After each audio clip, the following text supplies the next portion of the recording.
Ya, empezamos. Bueno, no hace falta que ya os habéis presentado en el evento y está grabado, no hace falta presentarse. Bueno, aquí estamos los dos, nos ven, nos oye todo, ok. Bueno, yo quería empezar por donde nos quedamos, que fue yo excusándome contigo. Porque yo quería decirte que yo creo que yo cometí una injusticia contigo. Es una pena y me siento súper mal de que no, mañana quizá con la gente en el evento, quizá voy a empezar por ahí, por excusarme por eso, públicamente. A mí no me gusta excusarme en privado, a mí me gusta, si eso ocurrió en público, se tiene que denunciarse en público. Yo por eso esperaba y creía que aquí iba a haber más gente, pero bueno. No importa. No, me quiero porque creo que cometí una injusticia contigo. Porque en primer lugar yo no escuché toda tu charla. Yo llegué al final y lo que escuché fue la última parte y creo que es una cosa totalmente irresponsable de opinar así sin haber escuchado toda la charla. Cosa que yo detesto y mira, estoy reproduciendo yo mismo. Lo otro que encuentro problemático es que, bueno, como tú mismo dijiste, luego me leo el artículo tuyo de Tabula Rasa y me digo, bueno, es una cosa muy distinta y claro, está muy a tono con todo lo que está diciendo allí. Entonces, bueno, uno te oía ahí una vez y ya empiezo a emitir opinión, no sé qué, o sea, me parece irresponsable. Entonces quiero que sepas que, bueno, yo me quedé, te digo, llevo dos días como dándole vuelta, pues me sentí muy mal después de lo que pasó, porque yo venía a hablar de una autocrítica, más que de una crítica a nadie, del grupo Modernidad Colonialidad. Eso es que venía. Y lo pude desarrollar mejor ayer ¿cómo se llama? En la distrital. Lo pude desarrollar mejor ayer. Porque allí pude explicar mucho mejor la autocrítica. Porque yo creo sinceramente que el proyecto Modernidad Colonialidad se ha agotado. Y se ha agotado, creo yo, porque estamos repitiendo lo mismo que criticamos. Bueno, un ejemplo es lo mismo que yo hice allí contigo.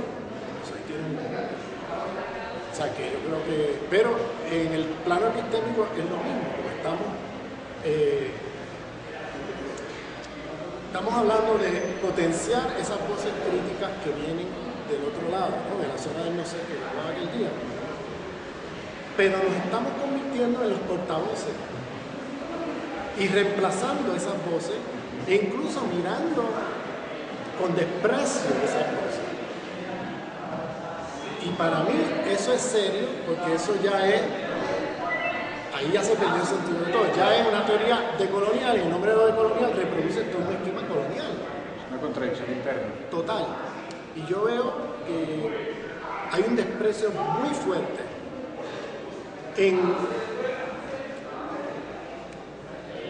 entre la red Modernidad Colonialidad, con alguna excepción, que yo mencionaría como excepción, así muy fuerte, Catherine Welch, Nelson Maldonado Torres, que para mí son una excepción muy fuerte, pero yo creo que todos los demás estamos repitiendo un esquema que tenemos por un lado aquellos que desprecian el pensamiento indígena y afro, y que no se lo toman en serio. Tenemos por un lado eso.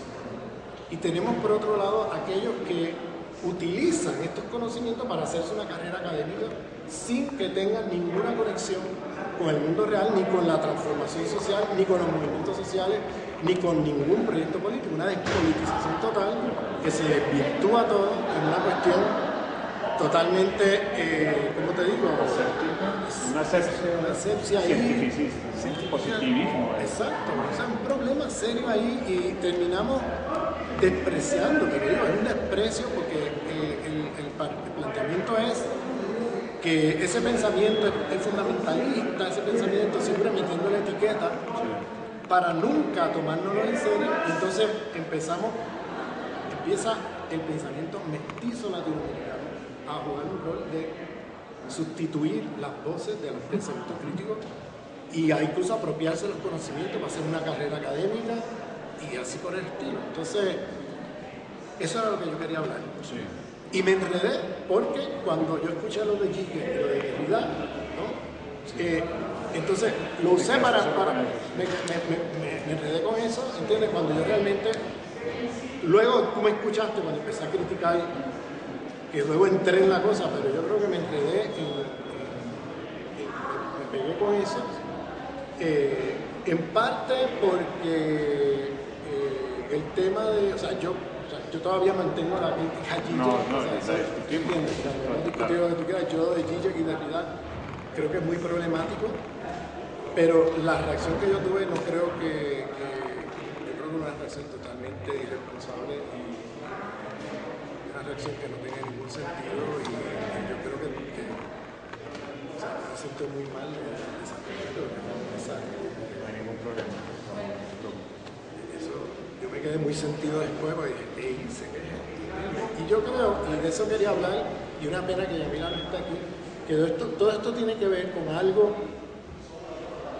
creo yo, con algo que todos, porque aquí nadie es de colonial, eso es otra cosa que yo también, aquí nadie es de colonial, aquí estamos en un proceso, De acuerdo. y nadie llegó allí, Estoy de acuerdo. ¿entiendes? El que diga que llegué y yo soy el de colonial, oye, ya estamos en un problema serio. Y el mejor ejemplo de que nadie es de colonial fue mi reacción contigo, ese es el mejor ejemplo, yo mismo, que demuestra que yo soy todavía muy colonial. Entonces, en ese sentido, a mí me parece que, ¿qué te puedo decir? Que yo creo que hay algo que tiene que ver, y es una pena que aquí no esté Yamila, porque quería que hablar eso con ella también, con el ego enfermizo de Occidente que tenemos adentro, Sí. el ego enfermizo. Sí, está intenso. Que tenemos adentro, es un ego enfermizo. Entonces, parte del proceso de descolonización envuelve también una descolonización espiritual, una descolonización corporal, que no pasa por la mente, tiene que pasar por otra cosa. De acuerdo. Y ahí está la espiritualidad, ahí están otras prácticas que trabajan eso. Y, ¿qué te puedo decir? Yo creo que hay una, en el budismo, que se habla del yo, de ese yo que hay que destruir, porque ese yo es un ego que es insaciable, que está siempre poniéndose en el centro de todo y que no permite moverse adelante. Estamos todo el tiempo con una actitud destructiva de los demás, y es lo mismo con el ego inflado. Y eso el budismo lo identifica muy claramente con el tema de ese yo, el ego, ¿no? Lo dicen así mismo. En la espiritualidad islámica con el naf. El naf es lo mismo, es el ego que tenemos que trascender de alguna manera para que podamos de alguna manera comportarnos de una manera distinta. ¿Entiendes? Y creo que parte del proceso decolonial tiene que ver con una descolonización espiritual de los egos enfermizos que todos tenemos adentro occidentales, ¿entiendes? Y eso se refleja en enfermedades físicas, se somatiza, todo eso se somatiza, se manifiesta, ¿entiendes? Explota, sale por otro lado y luego no sabemos qué nos está pasando, pero es eso, que estamos muy, un modo de existencia, un modo de vida que es un modo de vida destructivo de la vida y que al mismo tiempo retroalimenta un ego ahí insaciable. Y yo por eso estoy muy desilusionado con todo el proyecto este de movimiento colonialidad, porque veo que se ha desvirtuado y convertido en una cosa, pero en un monstruo de grasa. Y creo que necesitamos mucha espiritualidad, sanar, Limpiar. y todo eso, pero es que, Sí. y eso, bueno, y quería empezar por eso, por excusarme contigo, por el comportamiento colonial que manifesté contigo allí, en la crítica. No, pero yo te lo agradezco porque además es un acto de valor absoluto y de coherencia, que creo que es lo que también hay que reclamar acá. Y yo también, que eres culpable, porque yo también fui reactivo. Digamos, creo que yo también sintomaticé mi ego, ¿no? Porque reaccioné inmediatamente y me gustó por eso mucho lo que dijo Víctor, ¿no? Hablemos desde el silencio. Vamos, una buena reacción mía o una reacción mejor mía habría sido guardar silencio en ese último momento romántico que es tan violento. Pero bueno, creo que eso de todas maneras nos tiene que dejar un aprendizaje. y el aprendizaje está aquí, está ahora. ¿No? Digamos, lo bonito de tener la capacidad de decir, mierda, yo aquí la embarré, pero también puedo pedir disculpas, como tú me las pides a mí y como yo también te las pido a ti ahora, porque yo también reaccioné. La mención al share era innecesaria, la mención al to be del inglés era innecesaria, de modo que no, pues, antes que fíjate que cuando yo te recibirte las disculpas te ofrezco las mías también. Sí, ok, gracias. Pero no, está muy bien. Ahora, creo que hay otros debates aquí de fondo que son los que vale la pena tomar, porque no creas que yo tampoco, no creas que para mí pasó en blanco nuestra discusión, muy por el contrario, yo me quedé pensando, dije, un momento porque Ramón puede tener en algo, y es que efectivamente hay una colonización epistémica, que efectivamente, y eso lo sabemos, pero a veces lo perdemos de vista, que efectivamente Foucault, Derrida, Chichito, estos nos pueden ayudar a pensar cosas, pero tienen límites. Pero como toda buena teoría, sin límites no sería una buena teoría. Y sin fisuras no sería una buena teoría, porque sería un dogma y ahí sí habría que salir corriendo. Pero sería bonito, digamos, retomar qué tanto nos sirve para pensar esas teorías, los problemas de la teoría crítica del derecho. Incluso la teoría crítica que se ha asumido, digamos, desde estas posturas, entre comillas, críticas, digamos, ¿no? Ahora lo que hablábamos de Fitzpatrick, autores como Fitzpatrick, que intenta, digamos, hacer una crítica interna al derecho, ¿no? Desde Foucault, pero que, por ejemplo, como trato de mostrar un libro que te va a mandar sobre el mito, reproduce la subalternidad del mito, ¿sí? Lo mismo un poco que hace cuando esencializa la antropología, pues, la antropología estructuralista de Lévi-Strauss, ¿no? Que considera que el mito incluso ordena y construye. Imagínate lo que está pasando en la teoría crítica del derecho, que esto es algo que deberemos pensar también. En la teoría crítica del derecho se está asumiendo, por ejemplo, por parte de Fitzpatrick, que el mito es la nueva forma, o más bien, que el derecho ha escondido su carácter mítico, ¿no? Y que está estructurado sobre un mito que ha escondido a través del sistema logocéntrico de la razón, pero fíjate que al final de todo este desencubrimiento hay un nuevo encubrimiento. Y es el encubrimiento de seguir mostrando al mito como un subalterno.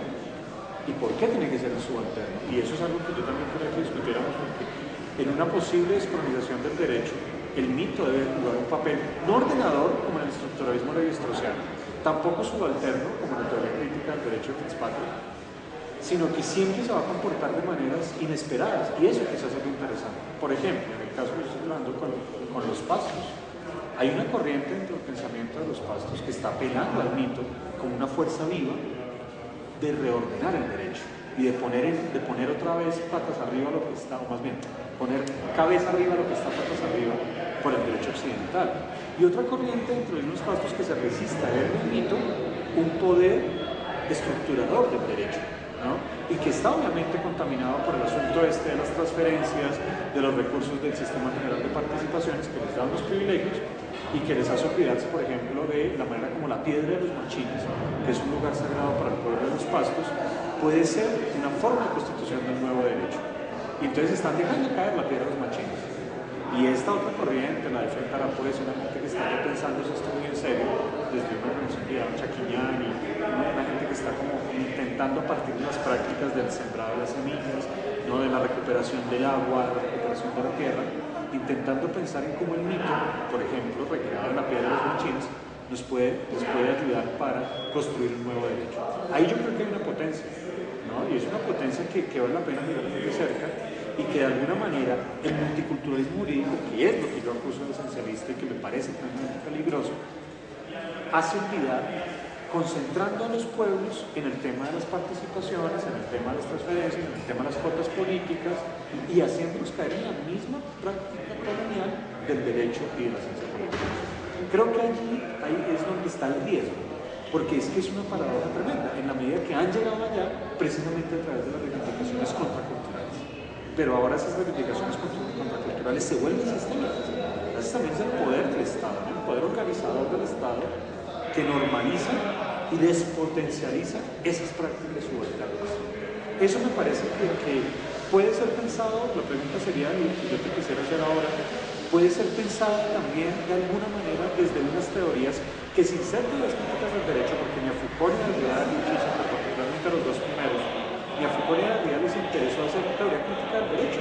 Ellos lo que intentaron fue historizar esas prácticas, sobre todo en el caso de Foucault, como regímenes de veredicción, ¿no?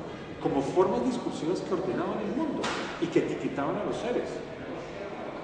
Demente sano, delincuente ciudadano, y desde esa perspectiva intentar también discutir ese multiculturalismo jurídico que se está posicionando de manera muy fuerte y la que lamentablemente hay que decírnoslos, yo lo he hecho particularmente con los pastos, es un riesgo tremendo lo que tenemos en ese multiculturalismo jurídico. Y cómo jugar con esa herramienta, pero sin dejarnos cooptar por la herramienta. Ese ha sido como mi mensaje, mi trabajo con los pastos, con el Consejo de Mayores.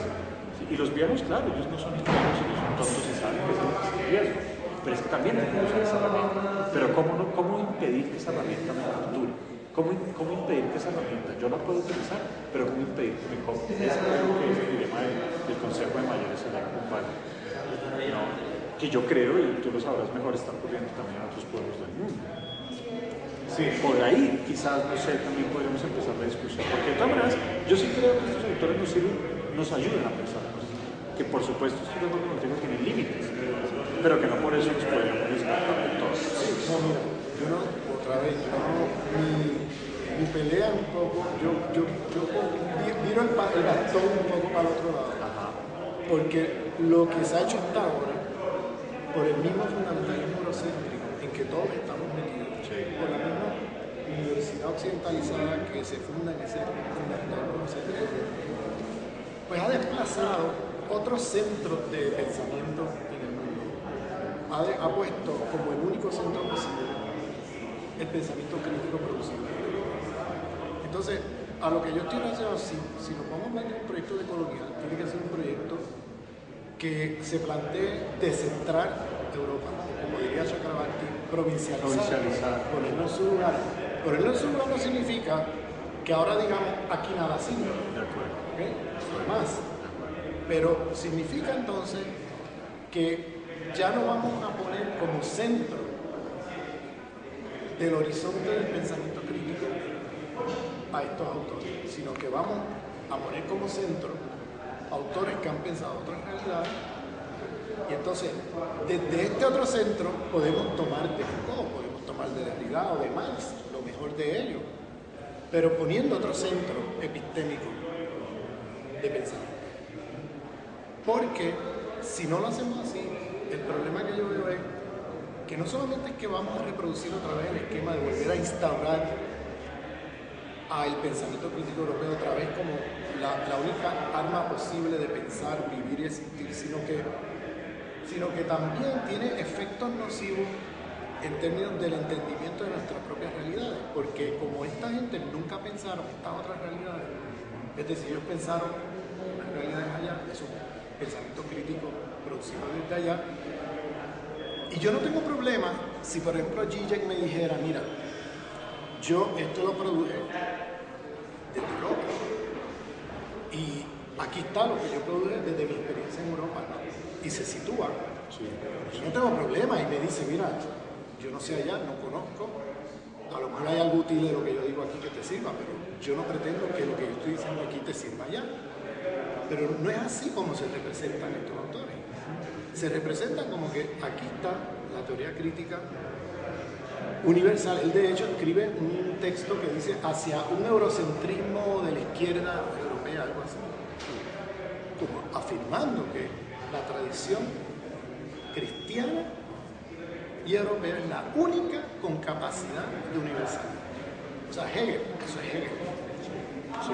Entonces, ¿qué te digo? Ese tipo ¿entiendes? Ahí yo tengo problemas, ¿entiendes? Cuando se le está vendiendo la teoría como que esto es lo único posible.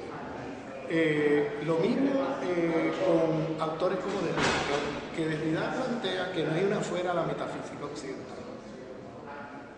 Entonces, lo único que nos queda es deconstruir, porque como no hay no hay exterioridad a la metafísica occidental, pues lo único es deconstruirla como un proceso, ¿cómo te digo?, de ciclo, donde no, permanente, vamos a deconstruir y a deconstruir. pero Sí, eso no nos permite avanzar. no nos permite mucho avanzar, porque a él le ciega esa exterioridad, ¿entiendes? Desde donde él está, pues le es invisible que hay otras maneras de vivir, existir, pensar, actuar en el mundo, desde el cual puede construir. Entonces, la deconstrucción yo la veo como algo muy positivo. Voy a aterrizar en el derecho. No me he olvidado de eso. Pero veo como algo muy positivo, como un proceso de descolonización al interior de la zona del ser. Porque ahí la identidad de la epistemología está inflada y eso hay que desinflarlo. Entonces, para desinflarlo, toda la crítica antiesencialista radical tiene una función enorme ahí, porque bueno, es desinflar todas esas nociones totalizantes, toda la crítica que se ha hecho desde la deconstrucción a el logocentrismo, a pensamiento de totalidad, todo eso, universal, todo eso, tiene una función. Y ahora no estoy diciendo los derridianos. Agarran esto, pues yo nunca había Derrida usando esto para callarle la boca a los movimientos sociales. Nunca. En eso tengo mucho respeto por Derrida y por Foucault también. Porque Foucault en particular, Derrida estaba menos vinculado al movimiento social, pero Foucault sí, Foucault mucho más. Entonces, Foucault nunca movilizó ese antiesencialismo radical para decirle al movimiento de los presos en Francia, ustedes son esencialmente agresores. Entonces, yo lo que veo es una tendencia ahora colonial dentro del postestructuralismo a nivel global, que están usando todas estas teorías para ahora desautorizar e incluso acabar de justificar, de no tomarse en serio la posibilidad de que existe exterioridad, pero no exterioridad entendida como que aquí hay una pureza afuera. Eso no existe. Eso es exterioridad alternativa. Alternativa, como dice, que él le llama exterioridad relativa. Ajá. Y que es una alteridad en potencia. Es potencia, pero a la vez exacto, ¿no? Porque está ahí. Decir que solo es potencia significaría la negación de la coetanidad. Sí. De alguna manera también es un riesgo muy grande del postestructuralismo y de las teorías posmodernas cuestionables, digamos, eso. porque lo niegan y ahí sí lo ven el mejor estilo hegeliano como algo que puede ser, ¿no? En el tiempo. Sí. Y eso niega su carácter de potencia y acto simultáneamente coetáneo. Y que existe, que es propia. Que existe, Está que ahí, hace cosas. que no lo ve o que no lo cree o que te es ciego ante el tipo de epistemología que tú manejas, la visión que manejas, tu experiencia social, eso es otra cosa. Claro. Pero decir que eso no existe o que eso pasa mucho en la antropología. Hoy día, que son muy escépticos a la posibilidad de pensar que pudiera existir pensamiento en otro crítico, porque otra vez, como dije ayer, tampoco es que cualquier cosa que viene de una epistemología aymara no necesariamente rescatable. Claro. No quiere decir eso. Claro, no, pero hay un pensamiento crítico que se produce desde allí, que tiene, que es una crítica al sistema moderno colonial, eurocéntrico, occidentalocéntrico, cristianocéntrico, capitalista patriarcal, y que ese tipo de pensamiento es el que yo llamo epistemología otra, pensamiento crítico de colonial, que es el que se produce desde esa otra epistemología, pero como pensamiento crítico de los ejes de poder. No es cualquier pensamiento, tú puedes pensar como y ser súper imperialista y súper colonial y súper eurocéntrico. O sea, eso no quita una cosa de la otra. Y el éxito del sistema es precisamente que los que están abajo piensen epistémicamente como los de arriba. Y lo mismo del otro lado, pueden haber personas de Europa que produzcan un pensamiento decolonial porque se tomaron en serio la diversidad epistémica, la epistemología del sur, etcétera, como Boaventura. No, de acuerdo, pero mira que para ese lado quería precisamente apuntar lo que tú ayer mencionabas, algo, el miércoles mencionabas algo que me parece que es bien debatible, y es el asunto de esta zona, digamos, esta clasificación fanoniana de la zona del ser y la zona del no ser. Y tú planteas algo que me parece que podríamos cuestionar un poco, y es cómo el discurso del derecho occidental fue creado para los que están dentro de la zona del ser y nunca fue pensado para los de la zona del no ser. Y yo ahí te quiero hacer el siguiente cuestionamiento, porque lo que yo advierto entre las prácticas jurídicas, digamos, tanto en mi práctica como profesor de Derecho, como en mi práctica en su momento cuando fui litigante y asesor, es que este derecho, muy por el contrario, sí está pensado para la zona del no ser, y está pensado, un poco como lo plantea Quijano en los trabajos de Quijano y Wallerstein conjuntamente, cuando dicen es que precisamente este derecho se hizo para aquietar las clases peligrosas.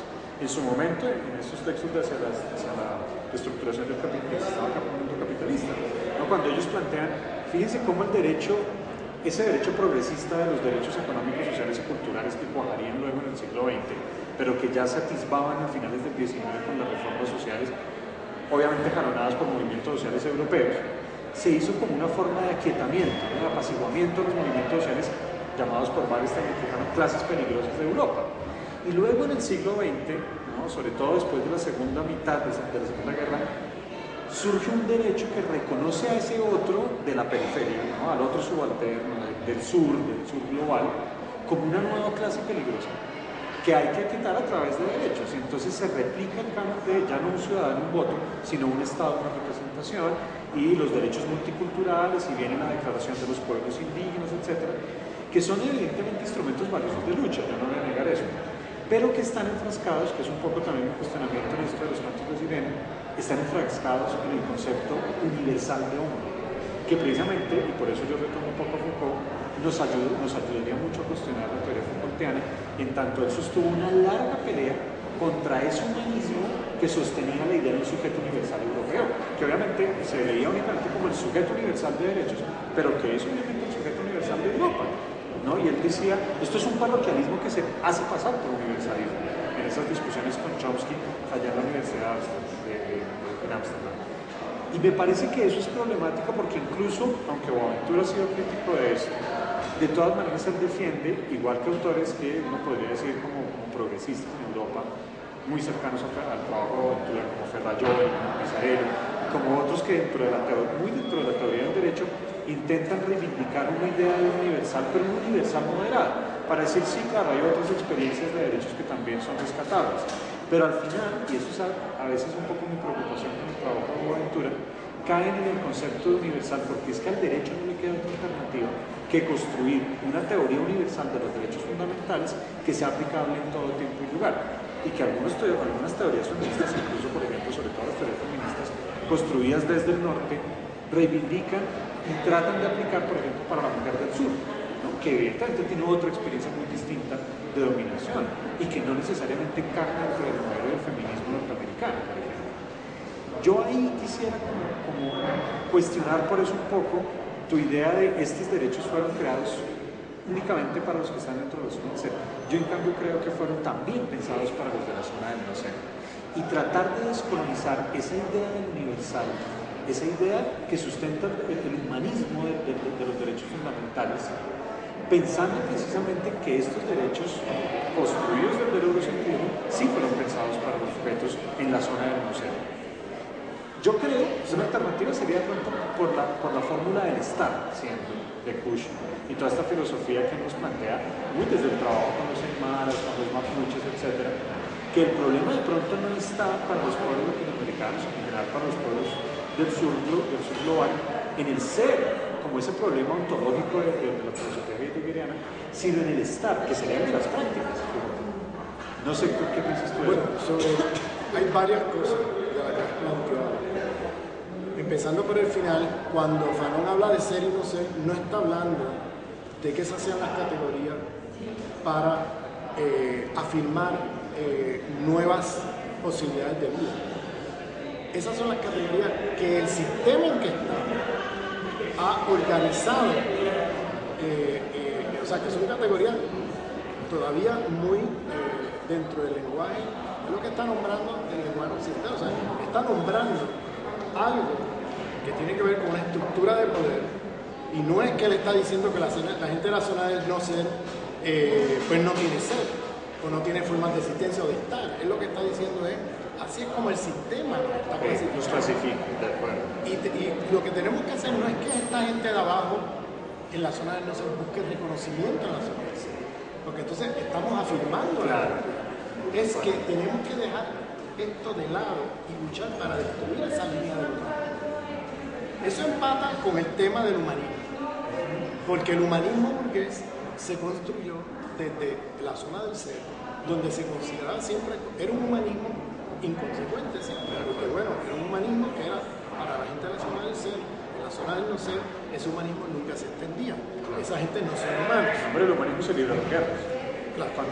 Entonces, pero el proceso de descolonización, según el antiesencialismo radical, puede servir para desinflar identidades en la zona del ser. El antiesencialismo radical yo lo veo como un problema colonial en la medida en que lo pasas como estrategia de colonial en la zona del no ser.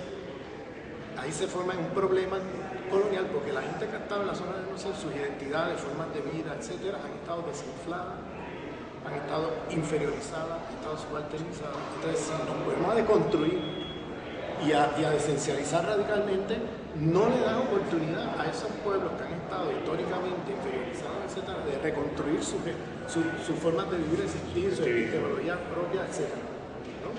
Entonces, de la misma manera que el antiesencialismo radical puede servir en una zona y no en la otra, de la misma manera el humanismo no sirve en la zona del ser. Ahí hay que ser antihumanista. Pero en la zona del no ser, la reconstrucción de esos sujetos en su humanidad es fundamental. Entonces, el antihumanismo radical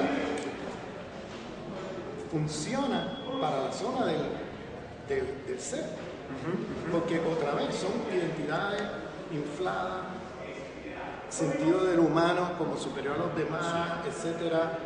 ¿Entiendes? Racismo, humanismo racista, donde el otro no es humano. Ahí funciona. El socialismo como el capitalismo. Absolutamente. Igual.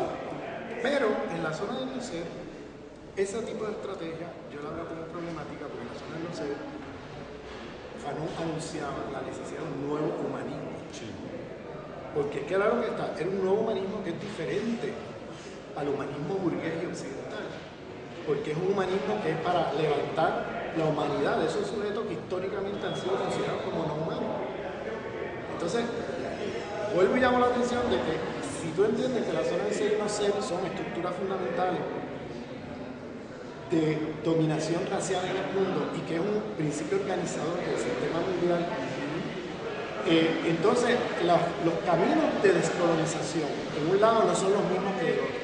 Y el peligro es pensar que lo que se ha usado en la zona del ser como mecanismo de crítica, de teoría crítica, y como mecanismo de desinflar esas identidades racistas de superior y esos egos inflados, pueda funcionar en el otro, porque al pasarlo al otro lado, entonces se convierte en una tecnología de poder colonial, porque sigue diciéndole al otro, no, hay que ser antihumanista, no, eso es esencialismo, no, eso, y entonces no le da oportunidad a esos pueblos que están en el otro lado de levantar su epistemología, su pensamiento, su cultura, su manera de vivir en el mundo que es diferente a la occidental. No le dan la oportunidad. Se queda ahí en otro proyecto o sea, se sigue entonces menospreciando, desinflando, etcétera, esas identidades que necesitan inflarse. Claro. En este lado hay que inflarlas. Entonces, volviendo ahora al tema que fue por donde empezaste, que era el tema del derecho. El ejemplo que me pone, yo te lo formularía de otra manera. Porque eso que habla Wallenstein de las clases peligrosas, es un ejemplo de cómo ese derecho, o sea, afirma nuevamente lo que yo traté de decir, que el derecho fue pensado para los conflictos nacionalistas y no para la zona. Porque lo que ocurrió ahí fue que ese código de derecho para las clases peligrosas en Europa se constituye precisamente para negociar los conflictos allí, internos a Europa. Y de ahí regulación y emancipación, que es lo que dice Boaventura. Arriba de la línea abismal, arriba de la línea de humano, pues es regulación. Y claro, un ejemplo de eso es cómo las clases obreras europeas entran dentro de la zona del ser con todo este código de derecho, discurso emancipatorio, se extiende a estas poblaciones. Y lo que está generando ahí la burguesía capitalista del norte es precisamente una manera de regular los conflictos en esta zona porque estos son sujetos que a pesar de que son oprimidos, explotados, están encima de la línea de humanos y por tanto tienen acceso, los ven como humanos, no los ven como estos animales. Pero ¿qué pasa cuando empiezan a ver, ese código de derechos nunca se hizo pensando en el esclavo, nunca se hizo pensando en el colonizado argelino, nunca se hizo pensando en el colonizado indígena de América. Entonces, el ejemplo que ponen lo tomo más como una afirmación de lo que te estoy tratando de transmitir, de que el ejemplo que tú pones es así, pero no elimina lo que te estoy tratando de transmitir, que es precisamente un buen ejemplo para mostrar precisamente lo que te estoy diciendo, que en esa zona el Código de Derechos se construyó para constituir, resolver conflictos en la zona del ser, pero nunca fue pensado para ser extensivo a la zona del no ser. Depende, porque si lo historizamos nos da otra lectura, Ramón, porque fíjate que las producciones normativas del 60 para acá, más o menos, cuando sale la Declaración de Derechos, más bien, cuando se expide el Pacto Internacional de Derechos Económicos, Sociales y Culturales y se le incorpora este componente muy generoso, entre comillas, en derechos indígenas, y viene obviamente la aprobación del Convenio 169 de la OIT sobre consulta previa y otra serie de mecanismos que intentan darle derechos a esos de la zona del no ser. Allí ya cambia la circunstancia, porque son derechos pensados para la zona del no ser. Y fíjate lo que nos ha pasado en Colombia, que creo yo también es una constante en Brasil, en Perú, en Bolivia y en algunos, casi que en toda Sudamérica.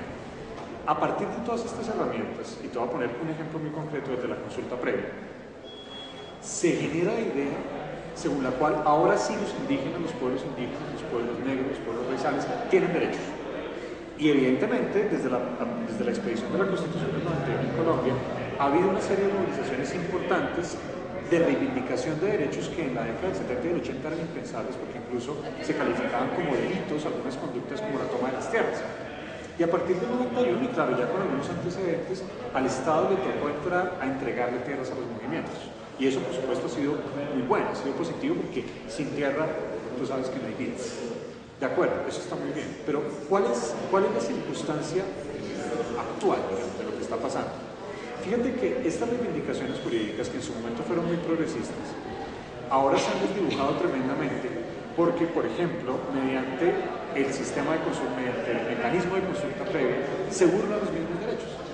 Fíjate, acá se supone que el Convenio 169 hace parte de la legislación interna y se supone que el Estado colombiano tiene que adelantar procedimiento de consulta previa cuando va a explotar hacer explotación minera en zonas de territorio indígena. ¿Qué es lo que ha pasado en los últimos 2-3 años? Se ha inventado, sobre todo el gobierno como Manuel Santos, se ha inventado mecanismos para burlar el sistema de consulta previa, pero es que la falta de regulación de ese convenio ha sido precisamente propiciada para que se adelanten consultas que son falsas en realidad, ¿no? Que son mecanismos escénicos, digamos, una serie de performance donde aparentemente hay consulta previa y las multinacionales se llevan eso, las multinacionales petroleras, sobre todo y mineras, se llevan eso ante la Corte Constitucional y dicen, ahí está el mecanismo de consulta previa. Y estas Cortes Constitucionales, la mayoría de ellas educadas en Europa, formadas con estas teorías del derecho contemporáneo, de Robert Alexy, de Ronald Dworkin, de Hart, de Kelsen, digamos, toda esta teoría del último medio siglo para acá, muy positivista,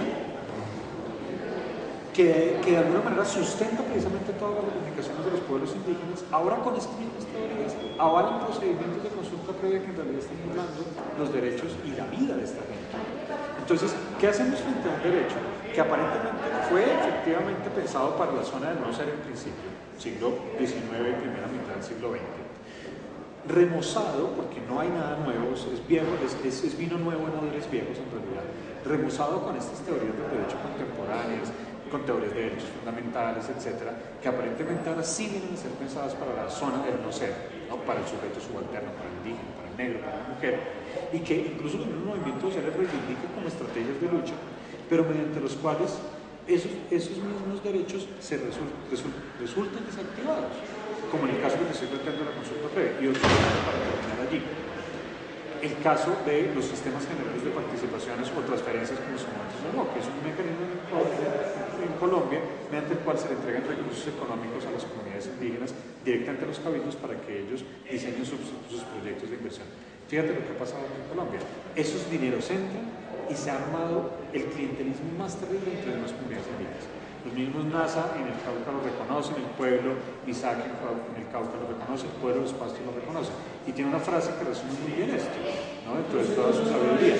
Lo que no lograron 500 años de colonización, lo lograron 20 años del sistema de participaciones. Porque, y eso nos lleva a otro problema que quería también charlar contigo, es el problema de cómo no descuidar el asunto estructural de lo económico. Porque fíjate que de nuevo el problema de la economía política se vuelve el criterio de razón de la gubernamentalidad. Porque claro, está la ilusión de los derechos y están los mecanismos, la consulta previa, etc. Pero de nuevo el sistema de economía política, que es lo que yo trato de mostrar en los cantos de sirena, cierra la puerta. Y por eso la Corte es muy generosa, la Corte Constitucional es muy atrevida cuando se trata de derechos individuales, y es generosa, y es progresista. Pero cuando están los intereses de las multinacionales, sobre todo del petróleo y de la minería de por medio, ahí sí se vuelve muy reaccionaria y utiliza estos mismos cánones de derecho y la misma Constitución para desconocer los derechos de los pueblos. ¿Cómo hacemos con ese derecho que en un momento, sobre todo a principios de la década de los 90, fue una estrategia adecuada de lucha, pero que en este momento está encapsulando en un movimiento y lo está desactivando? ¿Por qué? Porque la concesión interna de derechos los está fragmentando. Se están peleando por las participaciones, se están peleando por la plata, las participaciones, se están generando fracturas en el movimiento político. Y lo que todos los movimientos dicen, estábamos mejor cuando no había plata. ¿Sí? Cuando no había la plata que nos traje los derechos. ¿Cómo hacemos allí? Bueno, lo que tú estás describiendo, lo que pasa es que yo parto de otro marco conceptual. Y yo no estoy en desacuerdo con lo que tú dices, sencillamente es que yo lo planteo de otra manera. Porque, por ejemplo, el primer ejemplo de las clases peligrosas en Europa, eso para mí es consecuente con la idea esa de que esos son derechos hechos para la zona del ser y que desconocen la zona del ser. ¿Okay? Bueno, entonces, esos derechos se hicieron allí y tuvieron efectos materiales reales en la vida de la gente. Porque en esos espacios de la zona del ser, los obreros trabajan menos horas, ganan más dinero, mejores condiciones de vida, etc. Todo eso mejoró. Y después de la Segunda Guerra Mundial, eso con los estados de bienestar, olvídate, eso fue para los obreros blancos europeos, eso tuvo un efecto pero enorme de cooptación y todo eso, pero que era una cosa material verdadera, no era una ilusión. O sea, usted tenía una casa privada, un carro, un montón de bienes que cooptan a la clase obrera europea en un modelo occidentalista de vida y todo lo que tú quieras.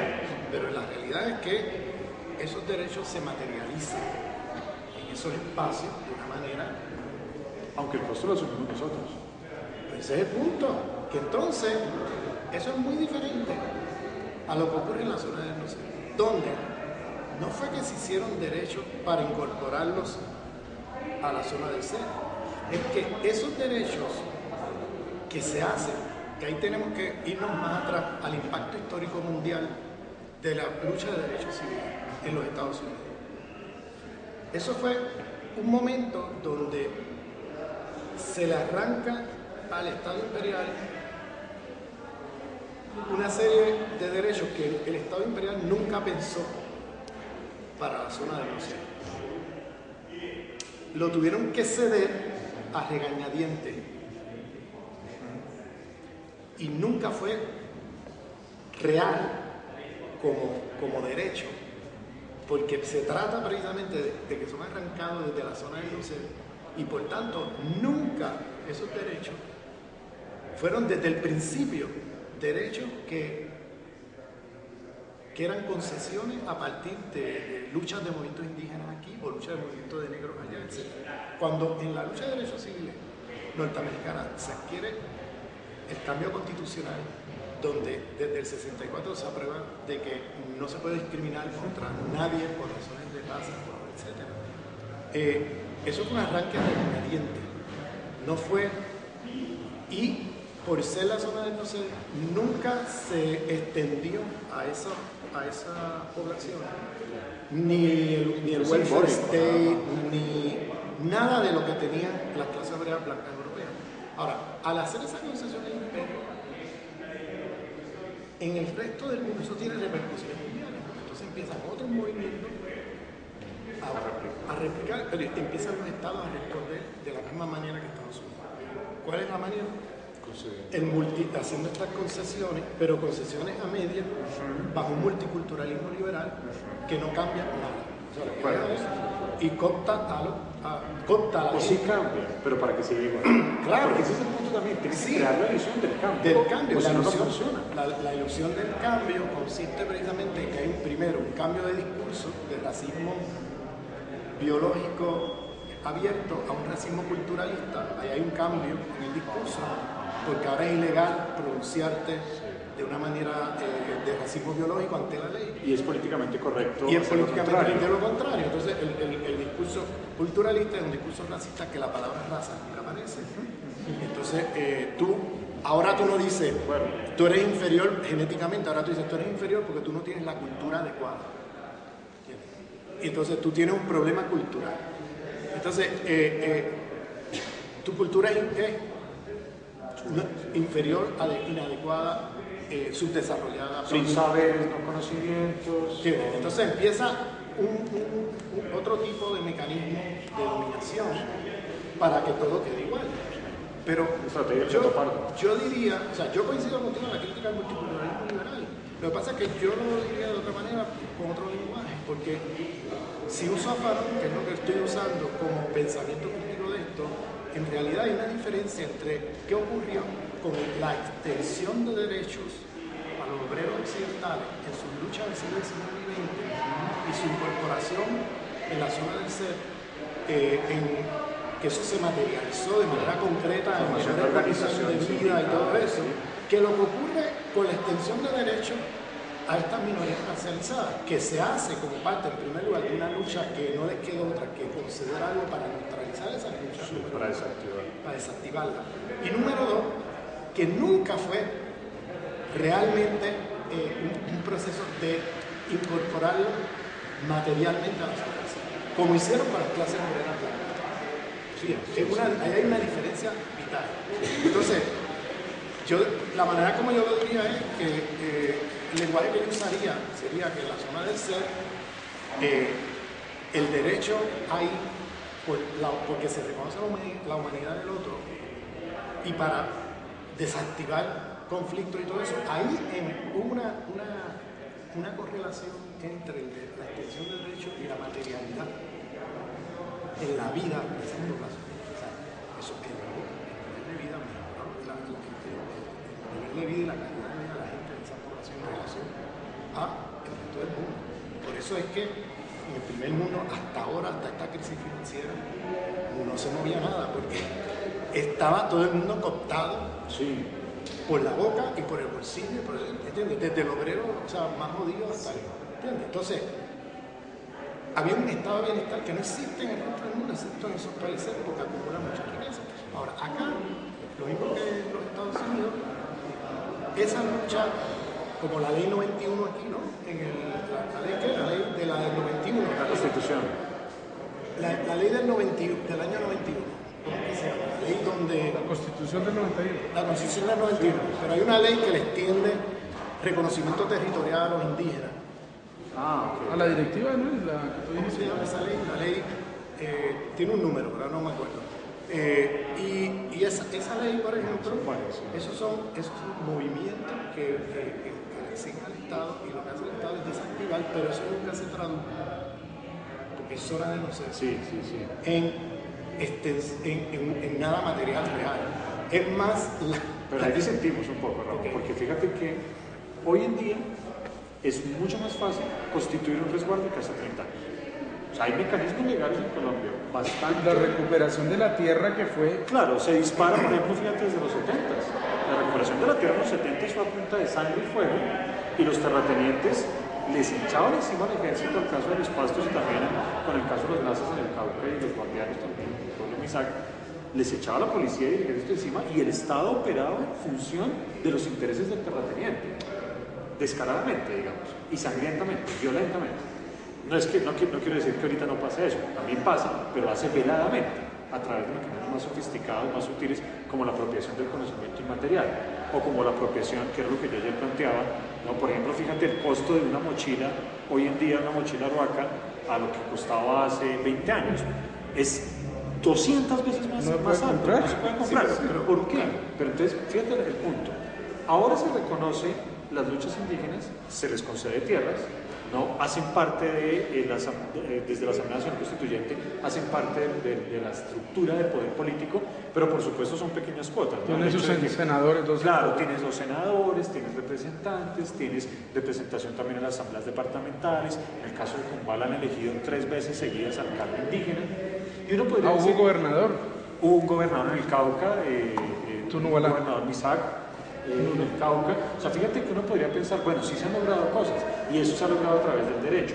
Pero es ahí donde viene el problema. Y fíjate que el último ejemplo me parece muy pertinente porque asemeja, guardadas las proporciones, a lo que conquista el movimiento obrero durante el siglo XIX, la primera mitad del XX, en el mundo industrializado, ¿no? Que rearranca derechos efectivamente al capital, pero que de alguna manera, y eso es también lo que digamos, el campanazo que quiero como mostrar, el campanazo de alerta, acá también se han concedido derechos. Ahorita es más fácil conseguir tierra. De hecho, lo viene siendo desde la década del 70, cuando empiezan los procesos de recuperación, se crea el INCODER precisamente, o más bien se le asigna al INCODER precisamente en su momento, o en su momento el INCORA, la tarea de titular tierras indígenas, tierras de resguardo, y se mejora la condición, ¿no? Sí, pero eso son conquistas desde el no ser. No, yo creo que son conquistas desde el ser, ¿no? Yo creo que son conquistas desde la zona del ser. Dame una oportunidad de explicarte lo que estoy tratando de decir. Hay esta concesión de, por ejemplo, la ley de consulta previa. O el reconocimiento territorial. Estas leyes que se conquistan. Pero vamos a hacer una tipología de lo que pasa ahí. Por ejemplo, vamos a coger la ley de consulta previa. Sí. Tiene tipología 1, el sitio donde vienen los paramilitares, sacan a la población violentamente del territorio. Bueno, y ya no hay que consultar nada. Bueno, se acabó la consulta previa. Bueno, no, y eso es zona del no ser, mi hermano. Eso es zona del no ser, porque eso no lo hacen en otras no, por supuesto. Eso lo hacen por encima del derecho. Por encima. Pero hay vamos a ir a la tipología, tipología, déjame terminar. Sí. Tipología B. Negocian la consulta previa, agarran un líder de la comunidad, lo cooptan, le ponen un montón de dinero en el bolsillo, el líder firma y luego le pasan el camión por encima. Es tipología B. Tipología C. Tienen una situación donde, en efecto, las comunidades se organizan y logran conquistar en la consulta previa, parar el proyecto. Que se vuelven casos vitrina. Que se vuelven casos vitrina, porque entonces se usan para demostrar cómo el derecho funciona y no se llama. ¿Okay? Esa es la tipología 3. Entonces, a lo que voy a lo siguiente. No es lo mismo la extensión de derecho en la zona del ser que en la de nosotros. No es lo mismo, porque en la zona del ser, los mecanismos que operan por el reconocimiento, porque es que si no entendemos qué queremos decir por racismo. Sí.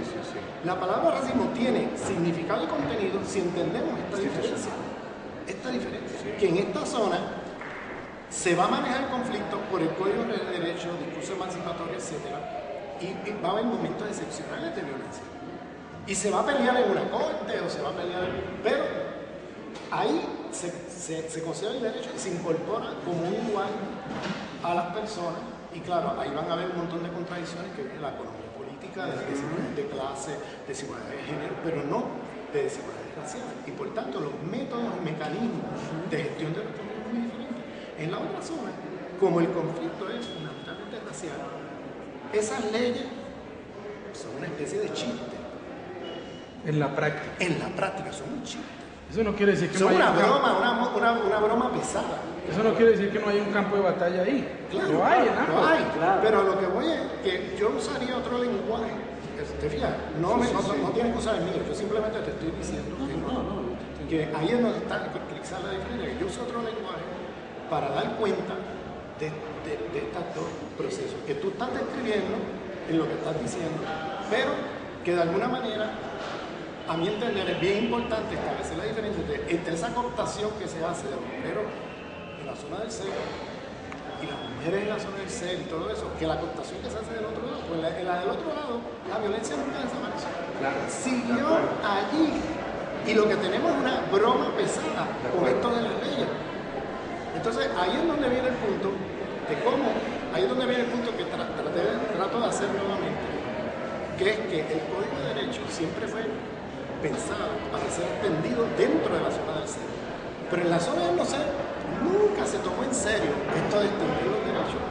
Porque en la práctica de lo que estamos hablando es que no es el derecho el que maneja los conflictos ahí, es la fuerza, es la violencia. Sí, múltiples formas de No quiere decir que no haya conquista. Pero de una manera donde el marco del pluralismo jurídico, es el problema. ¿Cómo? Que estáis interpretando el derecho como si fuese uno muy grande. Ahora mismo aquí, me refiero, si tú piensas en la ley mercatoria, ahí sí que se parte del ser para legislar al no ser.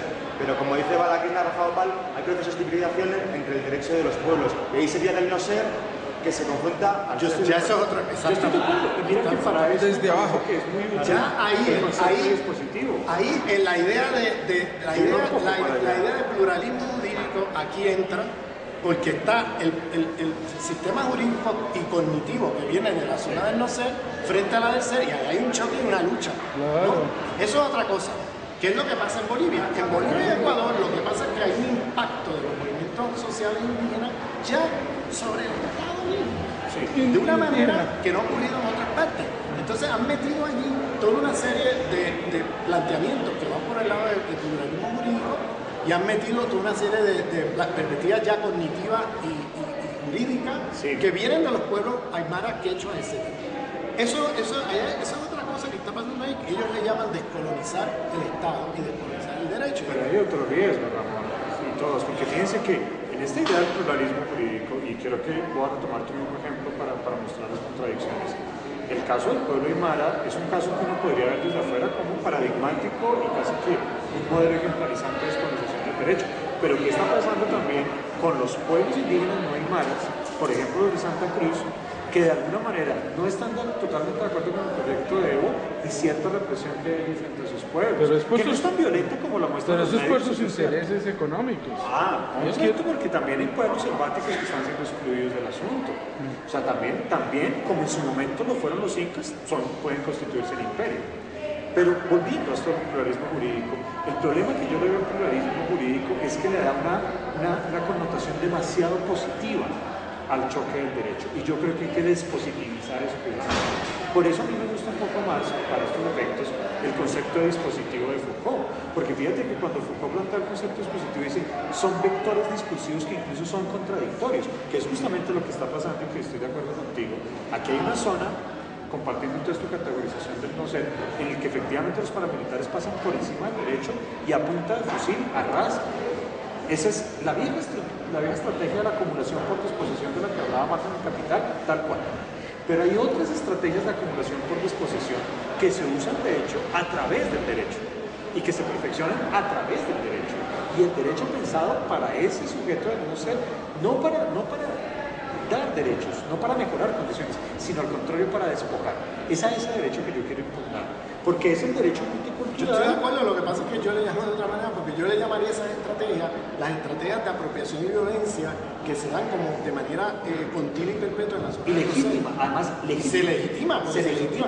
Pero esas son las estrategias que construyen la zona del ser para precisamente violencia descarada y apropiación descarada en la zona del ser. Y se puede hacer a través del derecho, claro. Desde la conquista con las tierras baldías, derecho romano. Es otro Pero ejemplo. eso establece ahí, otra vez, lo que yo estoy tratando de apuntar es la diferencia en la manera de gestionar el conflicto en una zona y en la otra, eso es todo. Y eso tiene implicaciones sobre cómo pensamos. Claro, no, ahí eso es lo estamos que de estoy acuerdo. tratando Ahí de estamos de decir, acuerdo. ¿entiendes? Entonces, lo del pluralismo jurídico, para mí, tiene que ver con el reconocimiento de diversidad epistémica, número uno.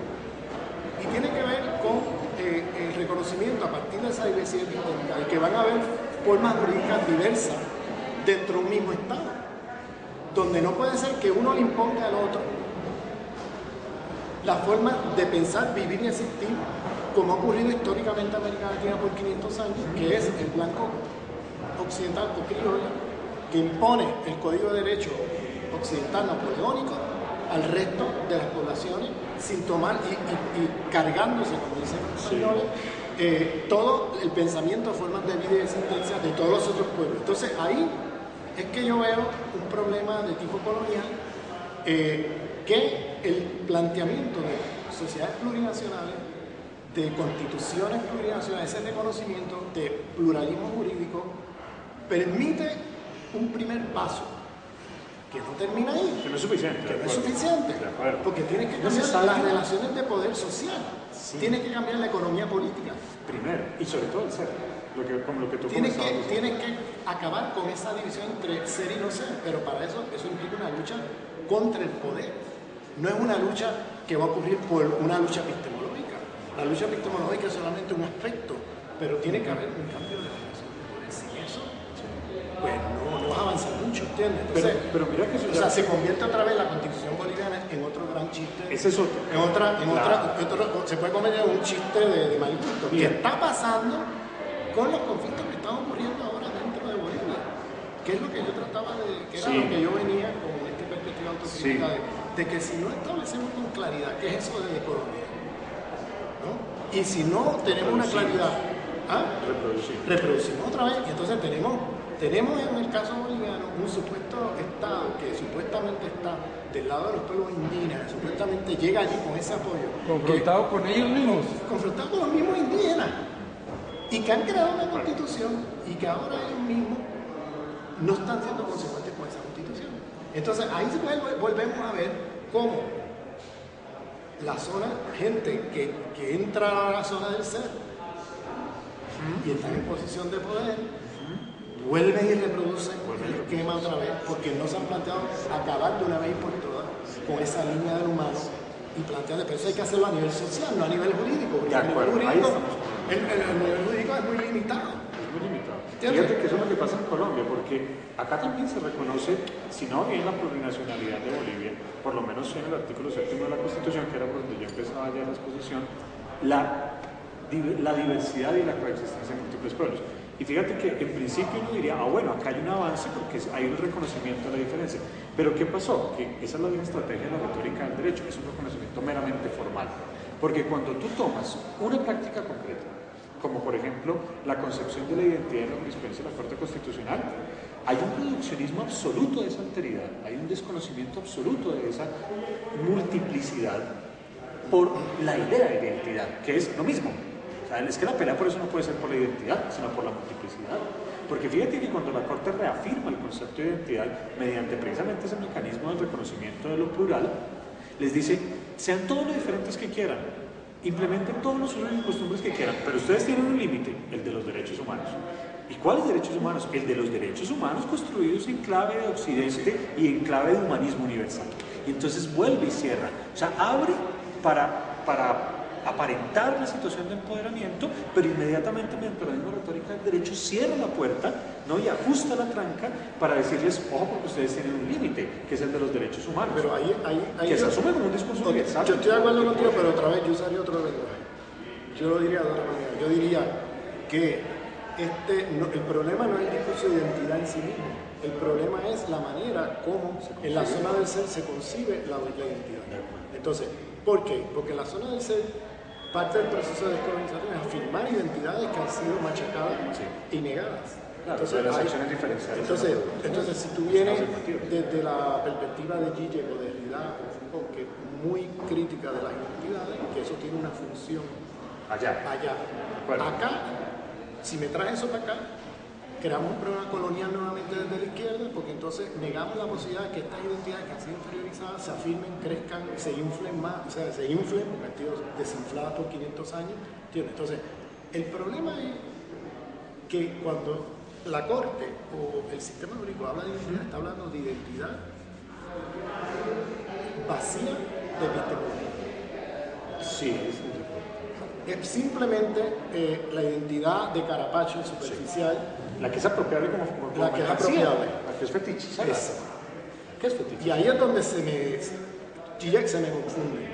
Porque si bien es cierto que en el sistema capitalista se comercializan las diferencias y por tanto las identidades son subsumibles a la lógica del capital, el problema es que lo que no ve ahí, por su ceguera epistemológica, de que la afirmación de identidad que hacen los pueblos indígenas no es una afirmación de identidad En clave occidental. en clave occidental, es incluyendo su forma de existir, vivir y pensar. Entonces, el sistema no puede cooptar la identidad epistemológica, puede cooptar tu identidad superficial, pero no el sistema no puede establecer, incorporar tu identidad epistemológica que te está planteando un cuestionamiento a la forma de democracia, a la forma de economía, a la forma de vivir, a la forma de estar. a la forma de estar. Eso es incapturable, inalienable, indigerible para el sistema. Pero el sistema sí puede agarrar tu identidad en el sentido más superficial, hueca, sin reconocimiento a tu epistemología y a tu cultura. Sí, sí. Y eso es lo que Zizek, entonces, ahí es donde yo veo el problema en Zizek. Que Hay Zizek, un punto ciego, estoy de acuerdo. hay un punto ciego, porque confunde la apropiación de identidad tal como se concibe en Occidente la identidad, Sí, sí. que eso es cierto, pero no ve que los pueblos indígenas no están vindicando una lucha de identidad como la concibe el capital y Occidente. La están vindicando desde epistemología, formas de vida, el buen vivir, todo esto que es un cuestionamiento radical a la lógica capitalista. Eso sin negar que dentro de los pueblos también hay gente cortada. Sí, Y que reproducen lógicas capitalistas.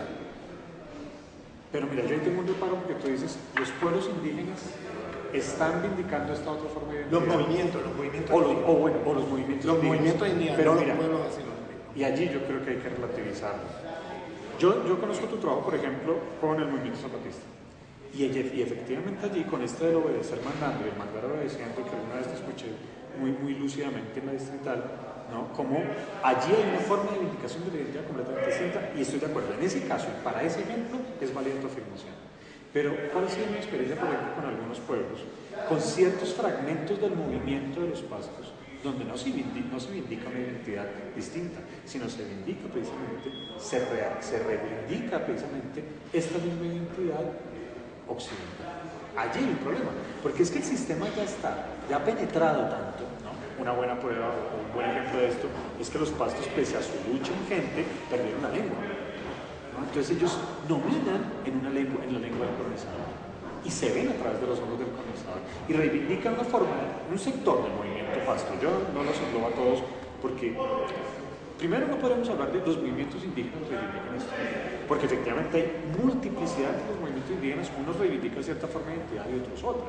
Fíjate, y yo no puedo hablar siempre por el caso de los pastos, que es con el que he trabajado 6-7 años, y es que allí un sector del movimiento laico de autoridades indígenas de Colombia está reivindicando una forma de identidad que yo no la encuentro para nada distinta a la forma de identidad occidente y de la forma del derecho occidental, que está basado nada más que en la autoridad mística de la ley, que por eso me sirve de realidad para criticar. Pero hay, por ejemplo, los NASA. Otro movimiento, claro, de acuerdo, los NASA y todo el sector de los NASA, porque allí también hay fracturas. Claro. ¿Sí? Pero ahí es donde está la división. Los pastos están reivindicando, y estoy de acuerdo contigo, otra forma de identidad.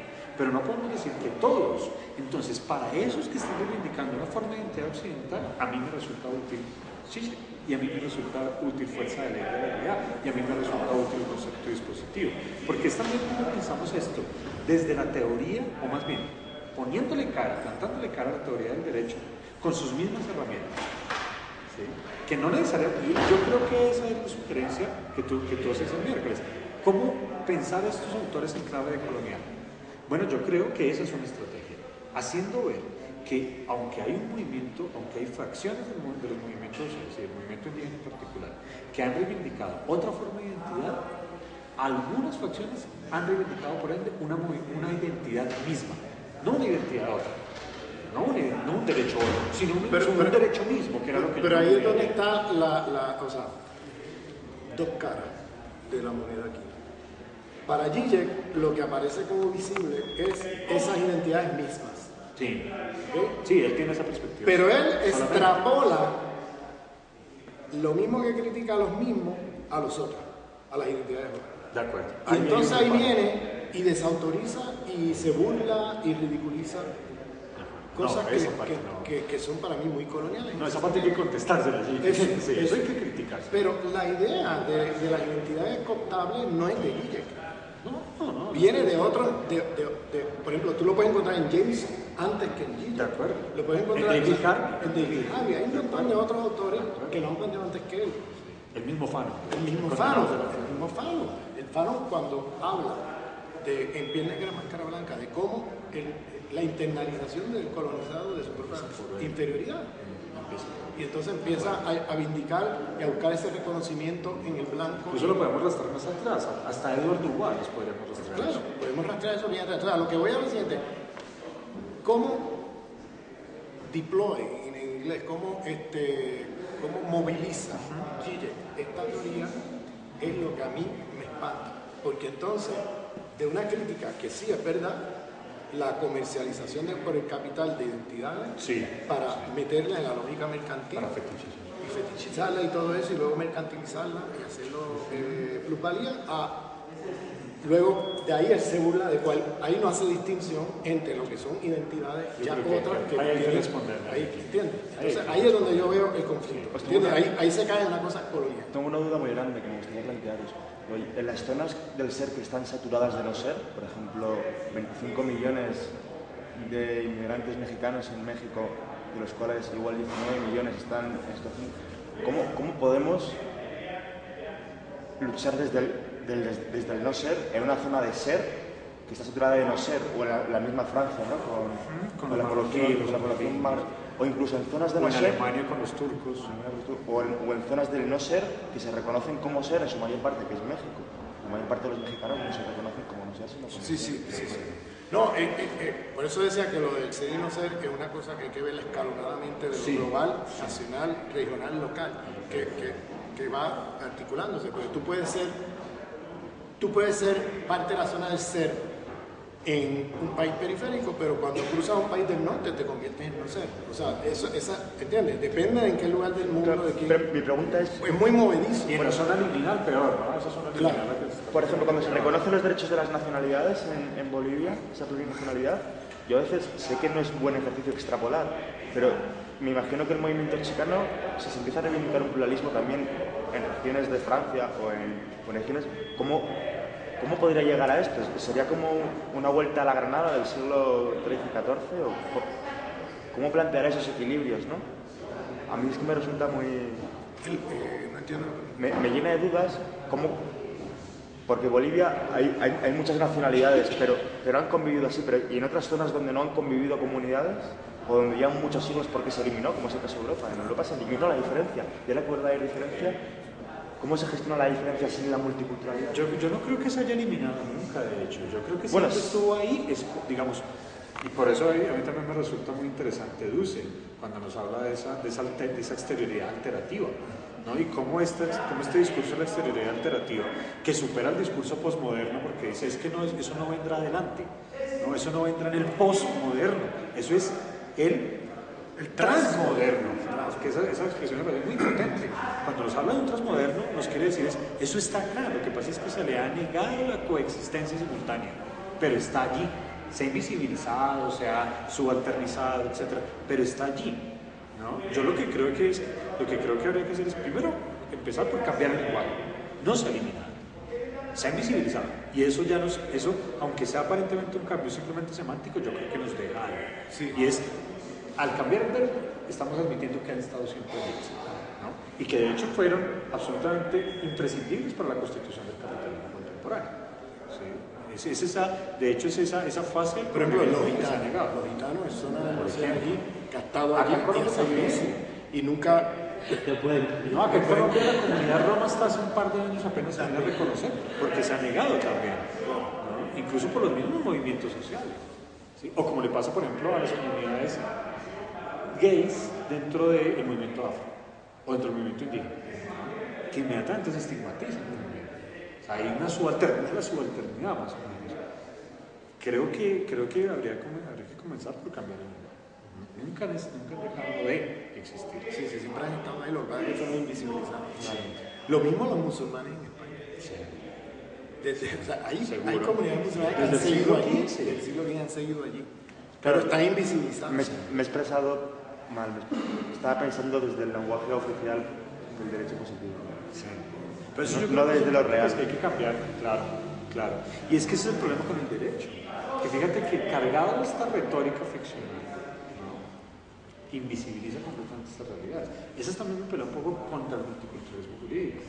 Y mi llamado de atención a... ¿Tú ves el pluralismo jurídico como multiculturalismo? No, yo los entiendo distinto efectivamente, ¿no? Yo entiendo que son dos fases distintas, que de alguna manera el pluralismo a mí tampoco me seduce del todo, porque es un llamado al consensualismo, y ahí sí yo reivindico el disenso, porque de hecho el disenso nos da mucho más que el consenso. Pero fíjate, no, como yo lo entiendo en Ecuador y Bolivia, digo, una cosa es lo que se dice en la Constitución, otra cosa es la práctica, Claro, pues claro. vamos a dejar eso claro.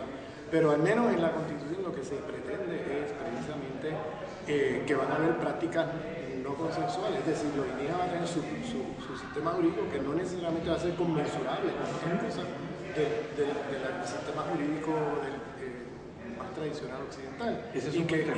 y que ahí, entonces ahí es donde viene, bueno, ¿y cómo vivimos juntos? Es la pregunta Esa pregunta es intercultural. Claro. Entonces, ¿qué significa? Entonces, claro, ahí van a haber cosas conmensurables y otras inconmensurables. Pero fíjate, te cuento te contamos lo que está pasando en Colombia. Yo recuerdo que tú nos hablabas en ese punto de un universalismo negativo, que imagino que a Oscar le va a costar esa idea. ¿Sigues con esa tesis? Sí, tiene que haber un universalismo negativo, de lo contrario caemos en un relativismo. O sea, No, sí, el Tiene relativismo que haber- absoluto tampoco es. tiene que haber, por ejemplo, cuando Bueno. decimos, ¿qué es eso de pensamiento crítico decolonial?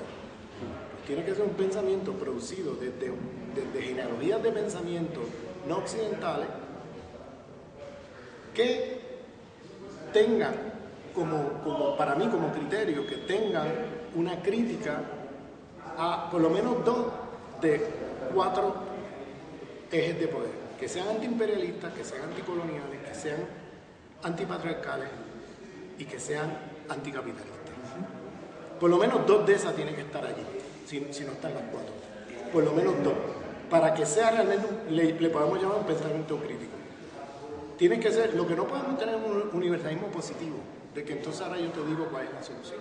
Claro. Porque las soluciones van a venir de diversas experiencias, de diversas epistemologías, y no puede haber uno que ahora defina para todo, ese universalismo, uno que define para todo, ¿entiendes? De las soluciones, pero tiene que haber un universalismo negativo, porque si tú no conoces el pueblo, si tú no eres parte del mundo aymara, ¿con qué criterio tú vas a hacer una alianza política, ¿no? Con ese mundo? Pues tú vas a hacer alianza política con aquellos sectores que están haciendo un pensamiento crítico, que aunque no usen categorías de la teoría crítica occidental, marxismo, escuela de Frankfurt, lo que sea, o Foucault, no sé qué, que usen categorías críticas de su tradición, su macamaña, lo que sea, Vale. para criticar el capitalismo, para criticar el imperio, para criticar el patriarcado, ¿entiendes? Y plantearse ir más allá de eso, y plantearse otro modo de vivir y existir. Claro, la solución que ellos le van a dar a esos 4 problemas, a esos 4 antis, va a ser muy diferente a la que le daría una población más occidentalizada. Entonces, ahí es donde no puede haber un universalismo positivo, pero el universalismo negativo tiene que estar ahí para poder entonces decir: Cárdenas es aymara, pero es colombiano, o es de derecho. Silvia Rivera Cosicanqui es aymara, pero es de colonial, porque tiene la crítica al patriarcado, al imperialismo, al colonialismo y al capitalismo. Ese es el criterio que tenemos para poder decir esto es pensamiento crítico islámico. ¿Y por qué para mí las feministas islámicas producen pensamiento crítico de colonial y por qué no Bin Laden?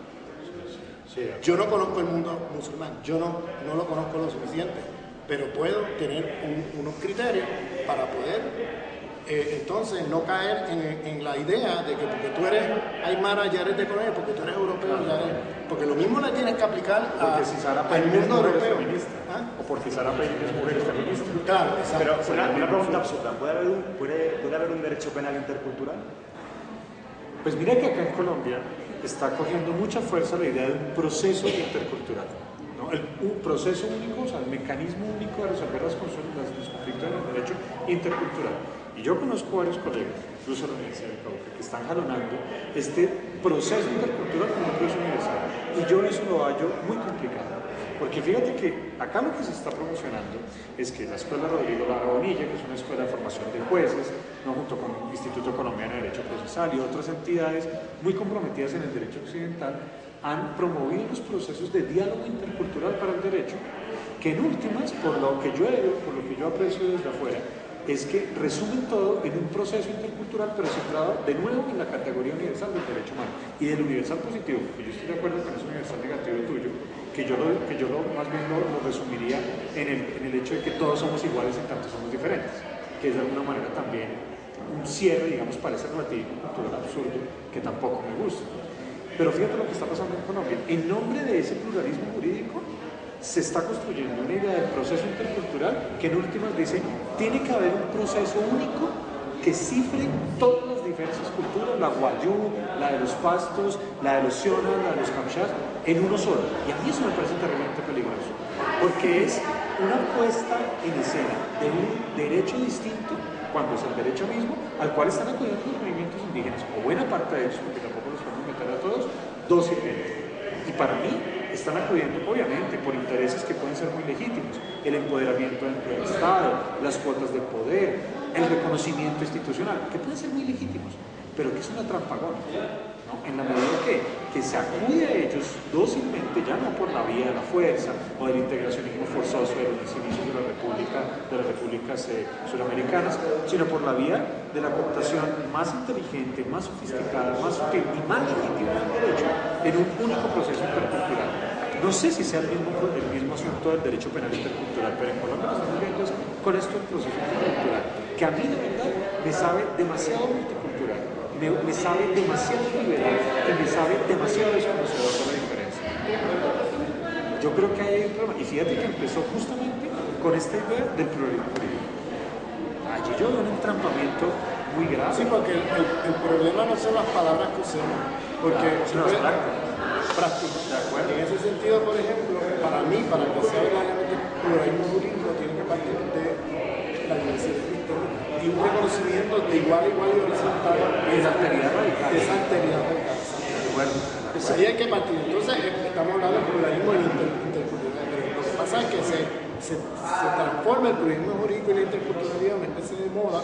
Y ahora, en vez de llamarle multiculturalismo, le llamamos intercultural, pero es multicultural. en el fondo es lo mismo. Es lo mismo. Porque las prácticas no varían. Claro. Si no hay un proceso intercultural, que es a donde yo quería llegar, lo otro que queda son los modelos de pluralismo que había en la Edad Media, Atomizados. que están atomizados cuando un derecho personal, un derecho que digamos que si uno es musulmán y está en el sector judío y le agarran robando, se le remite a las autoridades musulmanas para que le apliquen esa legislación.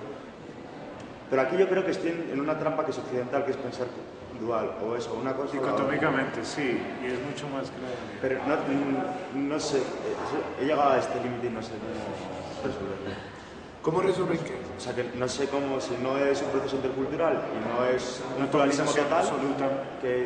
que ¿Cuál es el camino intermedio? Ok, pero si es el tema del otra vez, el tema, tú puedes usar una palabra, pero en las prácticas hacer otra cosa. O sea, lo intercultural para mí tendría sentido si se reconoce la diversidad epistémica. Y partir de ahí, la alteridad epistémica, ese tipo de cosas, partir de ahí. Y entonces puede ser útil el tema de lo intercultural y del pluralismo jurídico. Pero si partes de pluralismo jurídico, interculturalidad, con identidades vacías de epistemología y prácticas otras, eso es multiculturalismo. O sea, volvemos otra vez a reproducir el esquema donde ahora yo te incorporo aquí, pero se queda todo igual. Es decir, las jerarquías de poder, sí, etnorraciales, etcétera, se quedan en el mismo sitio. Yo simplemente lo que hice fue reconocer tu identidad de una manera muy superficial, sin nunca preguntarte antes qué concepto tú tienes de vivir, de democracia, de economía, de forma política de autoridad. No, yo acá, mundo occidental, entonces te extiendo unos derechos para incluirte acá. Pero nunca te hice la pregunta previa, que tú quieres ser incluido acá, para esto. Entonces, el giro de colonial es no incluir. Porque es desde el poder. Porque es desde el poder. Te incluyo. Exacto, yo te incluyo acá. Sino es reconocer esa alteridad y entonces relacionarnos de manera horizontal, no vertical. Y entonces que desde allá tú produces tu pensamiento crítico desde allá, tu sistema jurídico, tu sistema, y entonces yo tener la capacidad desde acá de desinflar mi ego occidental y relacionarme de igual a igual sin imponerte a ti estas otras categorías, ¿entiendes? Entonces, la dificultad... Yo creo que ahí te llevamos por el rollo de las contradicciones en el seno del pueblo. Sí. Yo creo ¿Las qué? las contradicciones en el seno del pueblo. Pero yo creo que ahí, y eso es lo que yo aludía, que de pronto lo pronuncié mal cuando dije, dejemos de creer tanto en el derecho. Yo no decía, abandonemos del todo el derecho, que fue, por ejemplo, el error del marxismo cuando dijo, no, el derecho es un instrumento de dominación de clase, allí no hay nada que hacer, y se realizó la profecía autocumplida, que efectivamente terminó sucediendo eso porque los mismos marxistas lo creyeron. Yo creo que hay peleas que dan dentro del derecho, pero no hay que creerle tanto tampoco. Porque si tú lo ves, fíjate que como tu pregunta parte es desde, bueno, ¿y cómo buscamos un derecho intermedio? No nos preocupemos tanto por ahora, diría yo, por buscar un derecho intermedio, sino por hacer unas prácticas distintas en lo cotidiano, ¿no? En el consumo cotidiano, en cómo trato yo a mi pareja, en cómo trato al que va al lado mío en el espacio público, ¿no? En cómo me comporto yo frente al mercado también, qué tanto consumo. Ayer, puede ser esto muy de la cotidianidad, pero creo que es lo que vale la pena al final. Esta mañana, mientras almorzaba y veía el noticiero, veía cómo la gente ayer corrió a hacer fila a las 12 de la noche para comprar el iPad 2. Y se trasnocha y deja de dormir y deja de comer porque el iPad 2 le muestra la gráfica más bonita, le da más resolución de color, etc. ¿Era necesario? Realmente era necesario que tú te fueras y te gastaras 900,000 pesos, ¿no? $500, $600, te trasnocharas y dejaras de vivir bien por vivir mal. Yo creo que empieza por ahí. ¿Y cómo celebramos? ¿Cómo decimos, carajo, ese ya la tiene y yo no la tengo? Empezar por ahí, o sea, por las cosas más cotidianas y más sencillas, pero donde está la potencia. ¿Sí? Dejar de pensar de pronto tanto en cómo buscamos un derecho intermedio y nos rebanamos los sesos con eso y le buscamos fórmulas a los estudiantes para que hagan eso y nos estamos perdiendo de vista que de pronto es por, como decía Sábato en algún momento sobre la resistencia. Al final de sus días decía, yo ya no sé qué es la resistencia, quizás es algo mucho más pálido que la suave luz de una vela. Y de pronto es por allí por donde está la cosa, ¿no? Por esas cosas minúsculas que están en el ser, ¿sí? Por este tipo de espacios, por otras cosas, ¿no? Que están más en la cotidianidad. Y dejar de pensar tanto en cómo transformamos el derecho. Yo creo que eso se irá transformando en la medida que transformamos prácticas internas del ser. De lo contrario, podremos cambiar toda la estructura y podemos hacer un modelo económico totalmente incluyente y podremos abandonar las prácticas de disposición de capital, pero si no cambiamos adentro, no habría nada que hacer. Eso sería lo de la descolonización espiritual. De acuerdo, yo creo que ahí por donde Que era cuando yo empecé, sí. que yo decía, qué pena que Yamila no está aquí Estoy escuchando, ansioso en este porque tú te momento. fuiste en ese momento, pero yo estaba hablando pero- de la necesidad de trabajar el tema de los egos enfermizos que tenemos todos adentro y que eso solamente lo puedes trabajar con prácticas espirituales. Sí.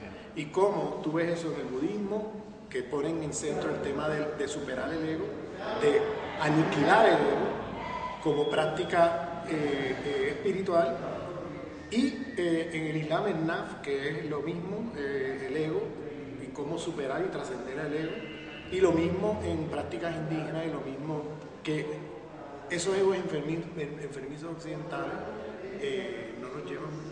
Y yo puse de ejemplo mi actitud ante él el otro día, y en eso tú tenías la razón al final, que el ego enfermizo nos pone a actuar de manera que Destructiva y destructiva. de acuerdo. Y colonial. colonial, exacto, que fue lo que yo mencioné al principio, que mi comportamiento yo lo caracterizo como colonial. Es que Eso lo magnifica. creo que el problema que he tenido cuando he formulado es que estaba pensando en algún tipo de modelo de tribunal y era tratar de focalizar el derecho como si tuviese que estar concentrado en un sitio, cuando el derecho tiene que estar Una dividido práctica. en un conjunto de prácticas. También, sí. Ni llega a los tribunales y hay prácticas que tú no. Claro, pero fíjate que no solamente empieza por los tribunales, empieza por las aulas de clase. Fíjate cómo el imaginario del estudiante de Derecho, no, y no muy pesado que tenemos en el derecho colombiano, también lo sé porque lo No, vi dije, en Brasil. dije, no Y es llega a que- los tribunales. Ok. Ni de siquiera acuerdo, llega a los de acuerdo. tribunales. No, pero ¿por dónde empieza? Fíjate que y lo mismo pasa, por lo menos en Brasil y en Argentina. La idea del imaginario del profesor de Derecho. El profesor de Derecho exitoso es el que llega en un cargo lujoso, ocupa un cargo en la magistratura, ¿no? Recita y viste todo. trago huevos. Y el profesor de Derecho que no encaja en ese estereotipo no es un profesor exitoso, entonces a este no le paramos muchas bolas. O sea, ¿cómo empieza también por nuestras prácticas como profesores y como estudiantes de Derecho, ya sea de posgrado o de pregrado? Reproduciendo estas prácticas coloniales de la idea del este está bien porque reúne el estereotipo y a este es el que hay que escuchar y el que hay que aprenderle derecho. Y este pues ese no, digamos, ese es una práctica aislada de derecho, ese como que no está en el poder, etcétera, así le prestamos poca atención. ¿Y cómo empezamos a cambiar esas prácticas en la enseñanza, en la pedagogía del derecho?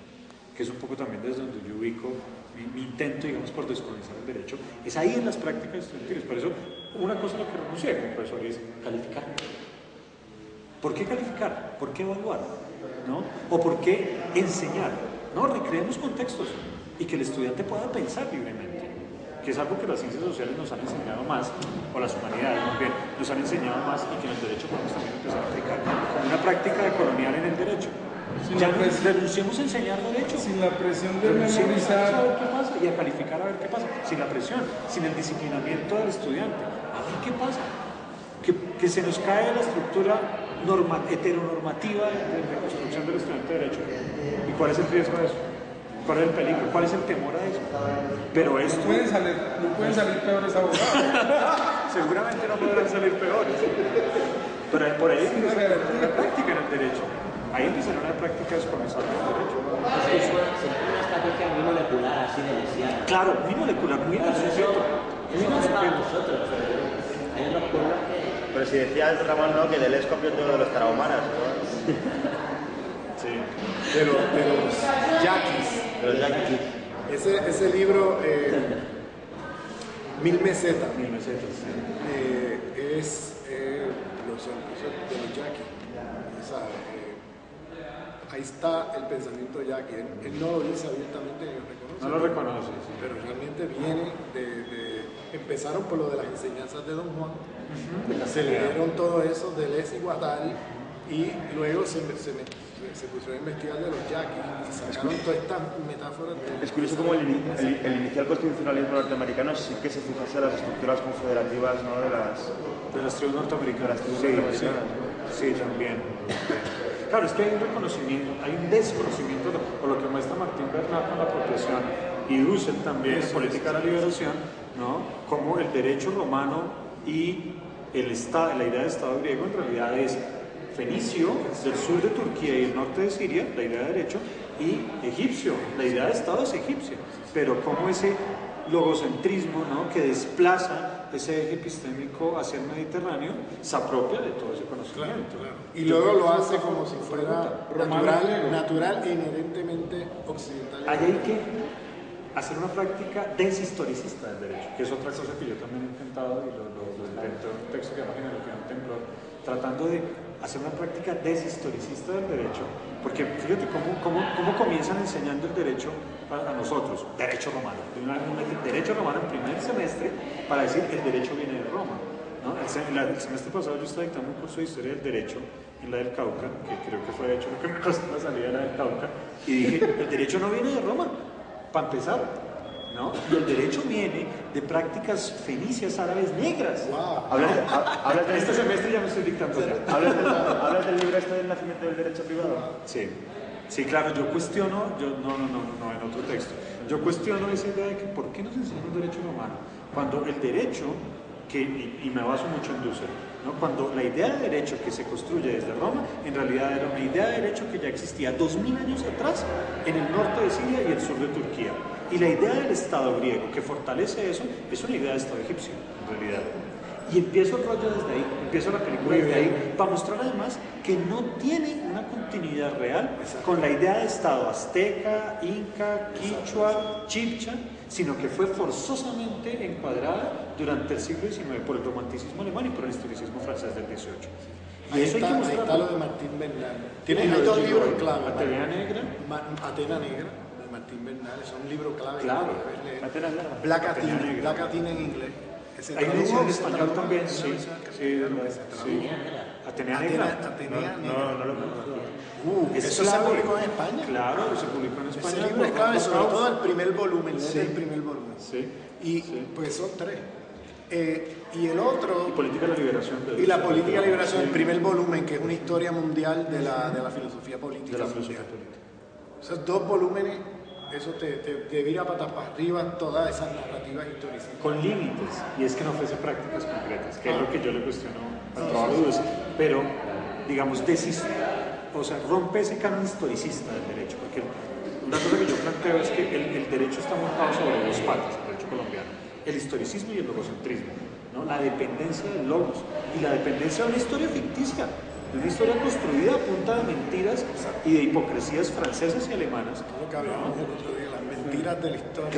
Claro, que nos ayudan a romper Hashish Nandi, Warif Dirdik, ¿no? Esos trabajos muy potentes sobre la manera como se construye esta idea del historicismo. Y ellos dicen hay que hacer una práctica histórica, no historicista, histórica, de vernos a nosotros mismos, dejándonos de ver a través de los ojos del británico para el caso de los indios, o dejándonos de ver a través de los ojos del alemán, del español y del francés para el caso del derecho colombiano, ¿no? Y ver cómo, claro, eso nos constituyó de alguna forma también, pero cómo también nos desconstituyó, ¿no? En las prácticas historicistas de narrativas del derecho que se siguen reproduciendo en las cátedras de derecho romano. Yo, por ejemplo, mi práctica es apuntarle a la cátedra de derecho romano, ¿sí? para desmentir el canon historicista del derecho romano y decir, no tiene nada que ver con Roma, se nos impuso Roma, se nos impuso el derecho romano, que es otra cosa. aquí justo, nuestra ponencia era eso, pero situado en la península ibérica. Entonces estamos viendo también acontecimientos, que es lo que dices que nos falta. Acontecimientos. Y de hecho, casi, sobre todo nos basamos en eso, en acontecimientos.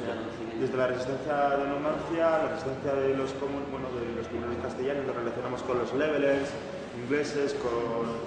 Lo que decimos es que a todo proceso colonial le precede un aplastamiento en la propia colonia para poder extenderse y redimensionarse. Claro. Claro, hasta la arquitectura. ¿Qué es lo que decía? La arquitectura, que enterró. Y luego se devuelve, porque es lo que decía Aimé Césaire, ¿no? Que luego... Pero aquí conversando, que me decía, esto es español. Y yo digo, no, esto no es español, esto es árabe. Morisco. Esto es morisco. Esto es morisco, mira.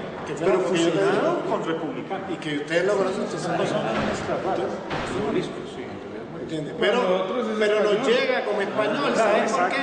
Porque hay una... Claro. Está negado. Se borra la historia, la memoria histórica, y aparece como si fuera originalmente español. No es español. Oye, en España sí que se recupera, pero vaciado de sentido. Total.